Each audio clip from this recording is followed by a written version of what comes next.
Cliff Giles. I've lived in Albuquerque for 53 years now. Uh, Worked for a defense contractor for 20 of those. Worked for Los Alamos for 20 of those. Uh, I worked at Los Alamos, but I continued to live here. I flew back and forth in a little Cessna 182. So anyway, after I retired from full-time work in 2006. Uh, I decided I needed a hobby, and we'd lived right here, close to the open space for 42 of those years. And so I got interested in hiking. I had hiked with my sons, maybe done La Luz a couple of times while they were growing up, but that's about all I had done. At that point, I decided, hey, somebody's taking care of all these trails out here. Some somebody's putting a lot of effort into that, and it's probably time for me to give back. So that was in 2018, and again, I think it was a newspaper article that made me aware of Friends of the Sandia Mountains, FOSSA, as we call ourselves. Well, I've been hiking here now for 12 years, I guess, since I got serious about it. Yeah. So I know the trails pretty well. I think I looked just a moment. Like I said, I've got spreadsheets for everything. So I looked up how many miles I've done, and it's like 3,100 miles. Oh, awesome. You track all of your hikes. All of my. You and I have been communicating about Base Camp, which is the Garmin program I use with the Garmin. I carry my GPS with me on any hike. I save all of those. I guess when I could still do it, La Luz, of course, is a favorite of most everybody. As I was telling you a moment ago, there's a user trail that stays up right below the antennas. It starts off as Chimney Canyon and it connects up with La Luz right near the top.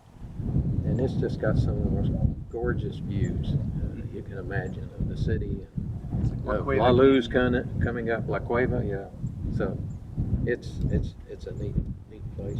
In 20, we actually had to shorten it a little bit because the trail we had mapped out, a part of it went up Kiwanis Road towards the cabin, and there's a huge snowdrift that forms right there. And we just decided that was too much for people to try to handle. So I was in awe. I can't believe you're going to be able to do that. Well, actually, I've become a believer because of what you've been doing, working yourself up to it. But I mean, that is just so much further and so much more elevation gain than I can imagine ever having been able to do. That I was just so impressed. I wanted to be involved with it. And so I'm glad we got the board of directors to agree, and that didn't take much arm twisting at all. And so we're really looking forward to watching you accomplish what you've set out to do, and we're very appreciative for the fundraising part of it. We've raised $4,600 so far. That's the one I was impressed with early, and this is the steepest climb I've ever done. And this was with my younger son when I first started seriously hiking. It's right up there. Whitewash, yep. And it is so steep and so slippery for the first couple of miles. Yeah, first mile and a half or 2 miles for sure. So I was so impressed that you ran right up that thing. Yeah. And the other one, which really blew my mind, which I haven't climbed, but I have come down a couple of times, is Oso Ridge, which you're going to go up, right? Yeah, mile 85 or 90. Wow, that at the top of that is just so steep. I love that forest, though. Oh, it is beautiful. Yeah. The first time I did it coming down, there was still snow up there, and so we were sliding around, going down like you were sliding around going up. Well, all along South Crest, you come upon these places where you have tremendous views to the east, which are really nice too.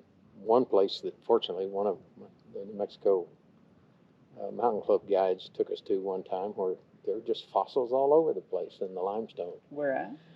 Okay, if you go from Pino, where Pino tops out, let me make sure I get this right. No, you go from where Tree Spring tops out and then go south. So you're going towards Cienega, which is where Pino and Cienega come together. Maybe a half a mile before you get to Cienega going south, you look over to the right, and there's sort of a little meadow clearing area, and there are rocks, and you go look at all these rocks, and they've all got little fossils in them.